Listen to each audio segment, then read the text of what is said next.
MedPro? So MedPro is a relatively new home health agency.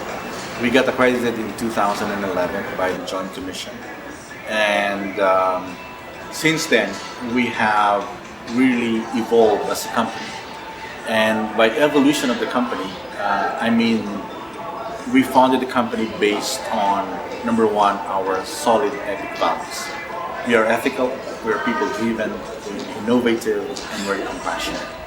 So I interview like right now 4 or 5 people every week in our company. And the interview or the discussion with anyone, the meeting with anyone who wants to join our company, I make sure that I do a face-to-face meeting with them, whether they walk in, whether they apply online, whether they're recommended by somebody. It's important for me as the leader of the company to talk to anyone who shows interest in the company. Because I used to work for big corporations before, and the companies that I work for and have applied with, those companies with great culture and great professionalism, those images and perceptions of those companies never left me. So when I founded this company along with my partners, we determined that we should found this company based on those values. And why is it important? As individuals, we make decisions in our lives, day in and day out. For aren't we individuals a product of our decisions, right? If you go out there and you have to make decisions, what's the basis of your decision as a person? Those are your values that your parents inculcated in you that make your decisions. When you have kids, when the kids are no longer like a phone call away or a drive-by away from your parents, the kids going to be adults and they're going to make decisions in their lives. The basis of those decisions are those values that you have. Companies and corporations are nothing different. If they are not founded on the right values, you can be a great company. You can have a lot of revenue. You can be national. But if you don't have those values and you are met with decisions later on in your corporate life, you have a tendency to implode. You have a tendency to do things because they are not based on those values. MedPro is basically solid as far as those values. And I say these things even after so many years because we've been consistent with the messaging. We've been consistent with what to do. And that's why we have grown substantially over the years. Because as we say in our company, we don't do big and great things. We just do the small things right and consistently. But the foundation of everything that we do are those epic values that we still, even at this point in time, we still, abide with, and we believe in ourselves.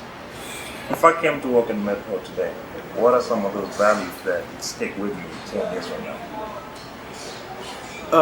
It's the understanding that we are in the care business. We don't sell shoes, we don't sell cars. We sell ourselves. And the basic importance of being in the healthcare industry and home health, for example, is like, for example, in Chicago, if you are a visiting nurse in Chicago, you have to deal with the harshness of the winter and the harshness of summer. You go in and out from patients' homes. In the winter, you have 3 layers of clothing. Sometimes you go up to the patient's home and the stoves are turned on because the patient doesn't have central heating. Same thing during summer. It's a hard job to do if you are a clinician and a visiting nurse or a therapist for a home health agency. But the only way that you appreciate working and doing that if you are compassionate.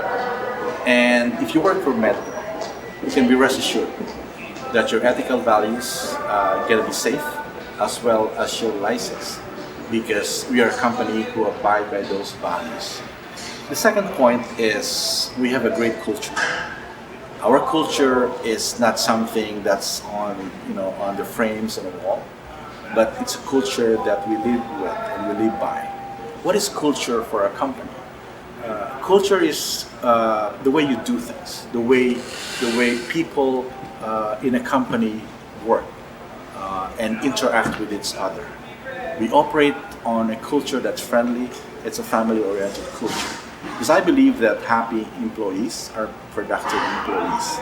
And the culture that we have built over the years is something that we can be proud of. We've been nominated as one of the top places to work in the city, and that's something we are proud of. If our employees are proud and excited to work every day, then I believe that we can achieve the things that we want to achieve. You talked about at MedPro, you do small things very well. What are some of the small things that you do at MedPro to keep your employees happy? I say this all the time in our staff meetings. I'm a project management professional. That means, I still keep my certification today. And I used to get paid big money to execute on projects, to make sure that the projects are done on time and within budget. Big projects and big failures, big successes and big failures don't happen as a big bang, right? What is a big success and what is a big failure? For example, what's a big failure in our industry? A phone call of a patient that was not returned, a DME that was not delivered on time and with wrong specs, a therapist who didn't visit at the right time and didn't call the patient, like a nurse, and this is a big deal, who was not diligent as far as the medication reconciliation. These are small things, but overall, it creates a big problem. And in our industry, it just takes one mistake, and you're gonna have problems. So I go around the office, for example, in our operation, in our back office, the intake team, the QA, like the marketing team, my therapy department, if they just do the right things, the small things that they need to do in their departments, then everything's going to be, a big, a great organization. We're going to be successful in everything that we do. Let some people worry about the big things, but if you are consistently doing the right things, I believe that you can achieve a lot of those things. For my world in project management, a Microsoft project, a work breakdown structure, you can execute a $10 million project, and the end result is the project to be delivered on time. And how do you achieve that? It's like hundreds and thousands of small tasks that needs to be executed on the right time, by the right resource, and within budget. So if you execute that scientifically, right, ergo, you create a big success. All right, let's talk about the epic values at MedPro. The core of everything that we do in our company is our epic values. And EPIC stands for ethical, people-driven, innovative, and compassionate. We believe that, and we say this even over time, over so many years, that we are an ethical company. We make sure that we respect the dignity of the individual. We respect and interact with our business partners. So everything that we do is based on the belief that in this industry we have to be ethical. That means we have a deep sense of what's right and wrong. And for example, our industry has been marred with negative publicity. Over the years, there were very few who were not doing the things right. And it's so easy to not be ethical and to commit different things in this industry, because the nature of the industry is such that it's like you're operating a big ward in a hospital, except that the patients and the bedsides are miles apart. You don't have a nurse supervisor at the nurse station that can monitor the individual bedsides. Visits can happen throughout the week, but if there's no consistent control, you can have some other folks who are not thinking correctly to not be ethical. So we say these things that the foundation of who we are is that we are an ethical company. We have a deep sense of right and wrong. People-driven is the second value. The number of patients in our census are just not numbers, but they are people. We develop relationships with our patients. We develop relationships with their caregivers and their family members, because the degree of compliance of these patients, as far as what we tell them, what the clinicians tell them, so they can provide them the care, is basically the respect and the rapport that they have with their clinicians. So if you don't have a very good relationship, your patient will not be compliant. So if the patients respect you, then you will have compliant patients. Third value is innovative. We invested in our technology to make sure that we do things efficiently, we do things faster and more cost efficient. We operate in a culture of continuous improvement. I question the status quo all the time. They tell me in the office, why are we doing this? I ask the question. They tell me, Riz, it's because that's the way we've been doing this. That's what our other companies are doing it. I question, is there a better way? If there's a better way, let's change. Our processes are kind of like fluid. Sometimes my staff hate me because I ask them the question, they're going to respond, I ask them another question. And we are always improving processes. And they know this, right? That if a process is not working, it's not, putting people on the spot, why are you doing this? It's basically for process improvement. When you get called in the office of the CEO, and if it's a process that needs to be improved, my staff knows that we're just improving processes. The fourth value is compassionate. Compassionate is very, very important in our industry, and especially in what we do. It's a very harsh environment in our area of operations, so to speak, in Chicago. Harsh winters, humid summers. Our nurses and clinicians go in and out of the patient's home. It's a hard job to do. They have an option to work in a hospital. They have an option to work in a rehab center at the comfort of a regular shift. But our nurses opt to work at home health. They say they have flexibility of hours that they want to do it. But it's a hard job. And if you're not compassionate and you don't feel it here in your heart, you can survive in this business, but you're gonna thrive. And over time, you're gonna say, I don't like this job. We have nurses who've been with us for many, many years since we started. And these are the nurses that I talk to them all the time. And you see in their eyes the compassion that they have. I get calls from patients every now and then. It's not for anything, but they just want to tell me, I love my nurse. I love what they do, what she does for me. And I look forward to her visits every single week. So that's the epic values that we have for our company. That's the core of our foundation. What makes MedPro the most fun place to work? I heard the kitchen's in CEO's office. Let me talk about the kitchen. So when the owner of the building provided me with schematics on the diagram of what our office space is going to be, he actually drew a kitchen diagram that's going to be tucked in at the corner where normally offices have their kitchen, right? So I said, you better change this diagram and tear down this wall and put the kitchen in the middle of our work area. And he said, why? That's what I want it to be, because the kitchen's gonna be the center of our activity. The reasoning is, in our homes, where do we normally congregate and we normally have that down-to-earth conversation? It's not in the living room, which is normally a showcase for guests. It's not in the formal dining room, which only we use for special occasions. In the kitchen, where we talk to our kids, our friends, because that's where the real conversation happens. Ergo, in a company, if you are building a company, that's just like a family. Then you have to have the kitchen as the center of your activity. So every Monday in our office, we have a big staff meeting. I bring in the marketing team, I bring in everybody in the office, and where do we talk?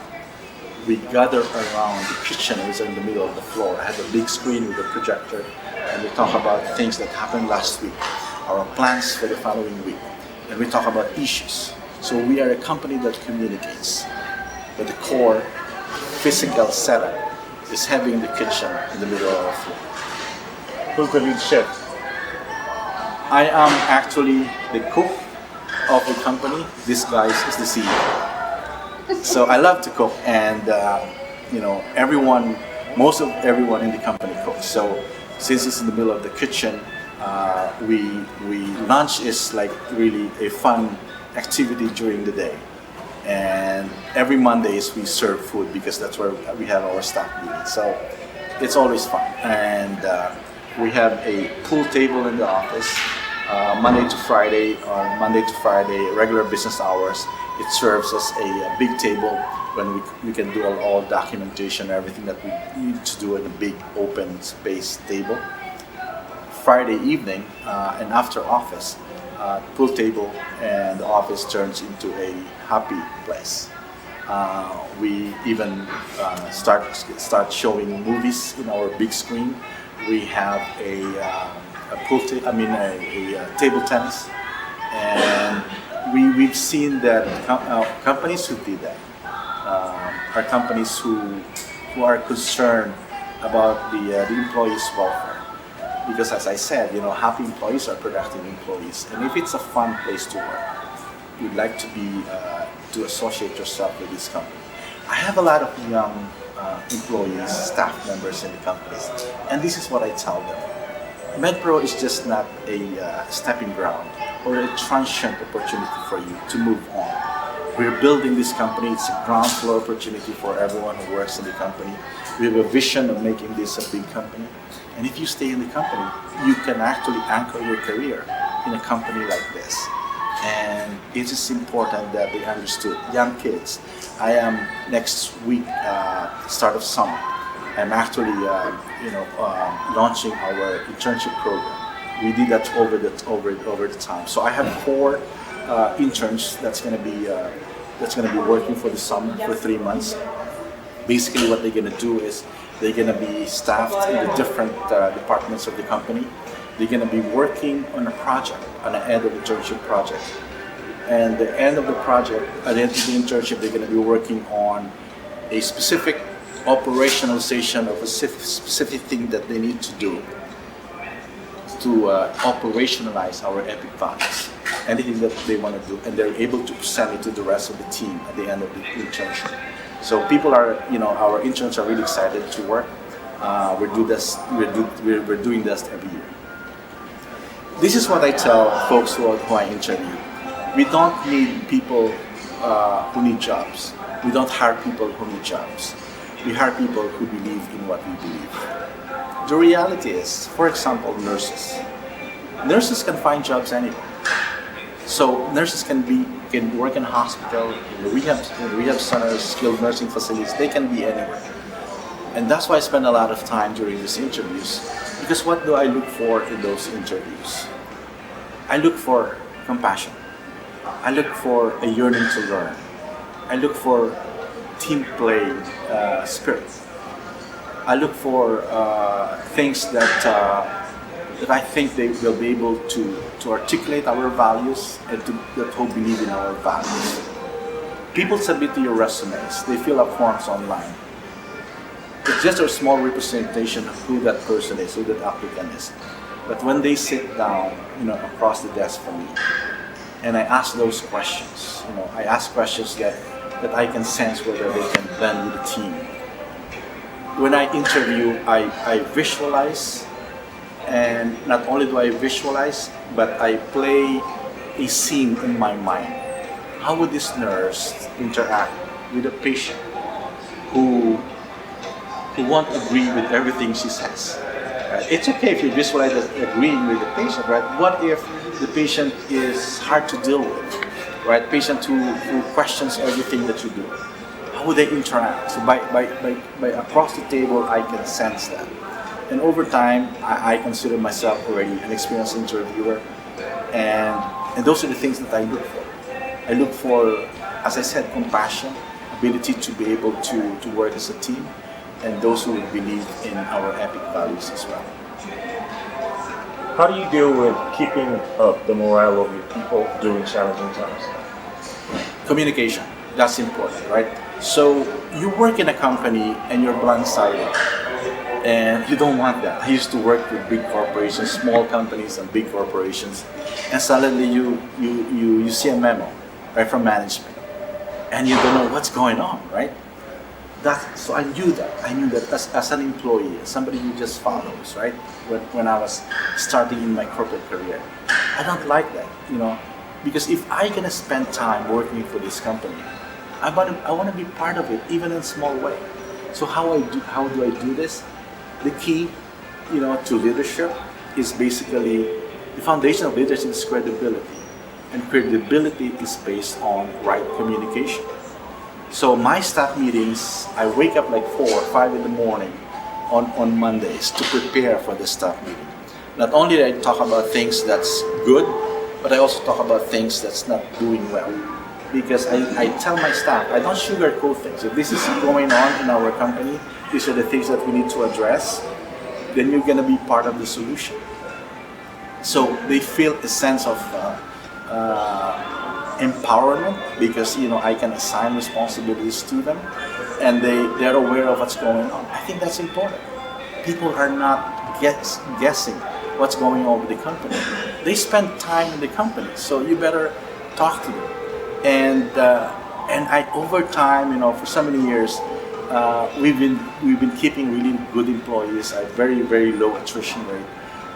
If a young person like found this opportunity somewhere, we celebrate that, and I cook, for anyone leaving the company, because I'm happy that we have provided them with the right what I call this starting skills for them to compete in the marketplace, in the labor force. As a leader, how do you inspire other people in your company to become leaders as well in what they do? The very key thing is also delegation, right? Delegation is a critical part of leadership. Those leaders who don't know how to delegate, because there's a technique in delegation, right? Delegation is important because you delegate to someone who you think can do the same job or a better job, right? So leaders who are not secure in their own skill set, leaders who are not secure as far as what they do themselves, those are leaders who confine and don't communicate to themselves, right? So it's when you communicate and you show them the vision, you tell them about the blueprint of the company. So you inspire people and you inspire your staff if they know where the company is going and they see themselves part of the plan. So that's inspiration, right? Because if they know that you're working for a company and you're paying them this much and they're doing this job and they don't see anything that's going to happen eventually in their career, you're going to have a low morale. But if everybody knows where the company is going, the vision and the other opportunities that's going to be open to them, that starts with that, right? You're familiar with Maslow's hierarchy of needs, right? So you just don't pay people and they'll be happy. So there's levels of the hierarchy of needs, security, financial security. At the very top of those personal needs, it's like self-actualization. That means if people can relate to, and people can find meaning and fulfillment in what they do, you're going to have good people working for your company. But of course, you have to secure all the basic needs first. If they're not secure on their employment, if they're not secure, if you put them in a position that they're not properly trained, if the expectations are not right, you give them responsibilities that they're not aware of what needs to be done. It's always like a full disclosure of what needs to happen. They are aware of what needs to be completed, and you empower people. So it all starts with, I think, communication. Communicating the vision, communicating the processes, and communicating with everyone involved. How are you doing today? So not too good. How are you doing today? You're welcome. Do you have any questions? Very good. Right? Excellent. This You gave me chills. I got inspired listening to you. It's remarkable. He's like John. Yes. Yes. Very charismatic. Good. Natural leader. Yeah.